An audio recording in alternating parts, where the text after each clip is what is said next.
Exercice 21, page 380, dans lequel nous allons explorer quelques questions assez classiques que vous pouvez trouver sur un sujet d'écrit. Donc cet exercice se propose d'aller étudier de la diffraction depuis la lumière émise par un pointeur laser rouge dont on veut vérifier expérimentalement la longueur d'onde. Donc pour cela, on va faire un montage de diffraction. D'ailleurs, c'est l'objet de la question 1. On vous demande de schématiser le montage de la diffraction. Moi, j'ai repris la figure que vous avez dans le cours, donc avec le faisceau laser ici, l'écran en face avec la tâche centrale de diffraction, les tâches secondaires qui vont aller se retrouver sur les côtés, la distance entre la fente et l'écran avec cette distance grand D, la largeur de la tâche centrale ici, petit l, la fente qui est de largeur A, et on retrouve ici l'angle de diffraction sur ce schéma.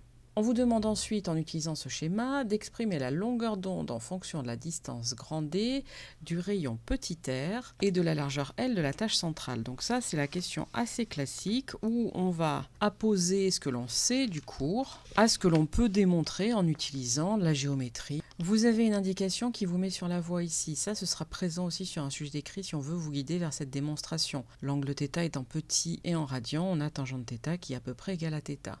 Aurait aussi été rajouté le nota bene qu'il y a dans le cours, à savoir que pour une diffraction effectuée à l'aide d'une ouverture circulaire, on a une certaine expression de l'angle θ. Alors justement, je vais la remarquer. Pour cette expression de l'angle θ, on sait que pour une ouverture circulaire, l'angle de diffraction θ est égal à 1,22 lambda sur 2 fois l'ouverture. Alors ici, on nous dit que l'ouverture circulaire est de rayon R, donc 2 fois petit r. On est sur un laser qui émet de la lumière rouge et qui a été appelé lambda R. Donc je vais reprendre l'appellation qui a été donnée par le texte. Ensuite, pour finir de répondre, il va falloir que j'exprime la tangente θ dans ce triangle rectangle ici, que je vais appeler A, B, C. Alors ça, c'est pas une obligation de le faire, hein. Vous pouvez directement attaquer sur exprimer la tangente de l'angle sans ces lettres, mais là, c'est dans un souci d'expliquer. La tangente θ, je sais que c'est le côté opposé, c'est-à-dire BC, sur le côté adjacent, c'est-à-dire AB. Or, BC est égal, c'est la moitié de la largeur centrale, donc c'est L sur 2, et AB, c'est la distance entre l'ouverture et l'écran, c'est-à-dire grand D. Par conséquent, tangente θ est égale à L sur 2 divisé par D, c'est-à-dire L sur 2D. Mais on me dit aussi que comme l'angle θ est petit, la tangente est à peu près égale à son angle, en radian, attention. Ce qui veut donc dire que ceci est égal à θ, je conclus, θ est égal à L sur 2D.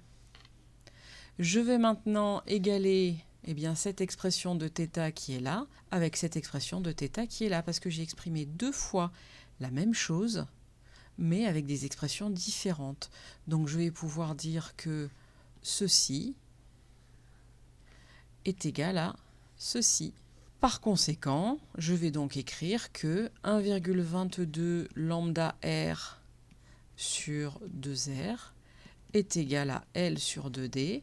On me demande d'exprimer lambda r en fonction du reste, donc je vais écrire que lambda r est égal à L fois 2r divisé par 1,22 fois 2D, soit, on va simplifier les deux, L fois R divisé par 1,22D. On va utiliser cette expression pour répondre à la question 3. On nous demande de calculer la longueur d'onde de ces radiations. On a l'expression juste au-dessus, on va donc pouvoir remplacer.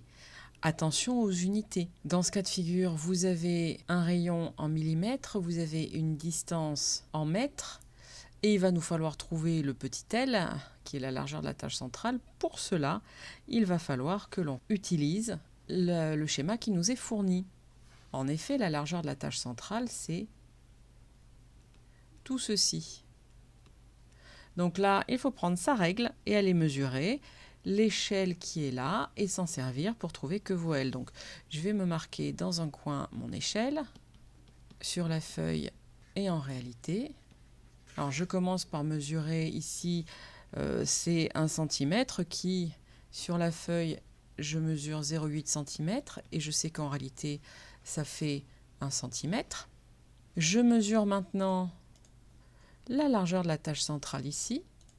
Je mesure qu'elle fait 1,7 cm. Et donc, je vais chercher combien vaut L. Ce qui fait qu'en premier, avant lambda R, eh bien, je vais chercher petit l. Je vais écrire que L est égal à 1,7 fois 1 divisé par 0,8. Ça nous donne 2,1 cm.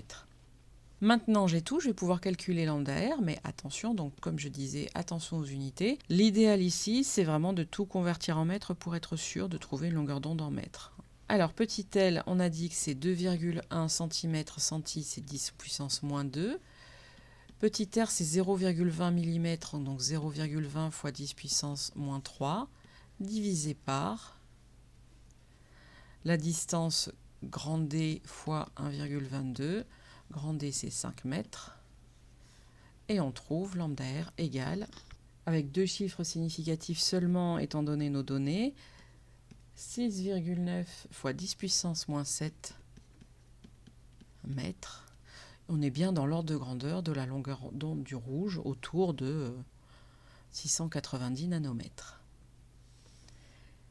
Question 4, on vous dit que cette fois-ci, on utilise un laser qui va émettre une longueur d'onde lambda V 405 nanomètres. Et on veut savoir comment petit l va évoluer.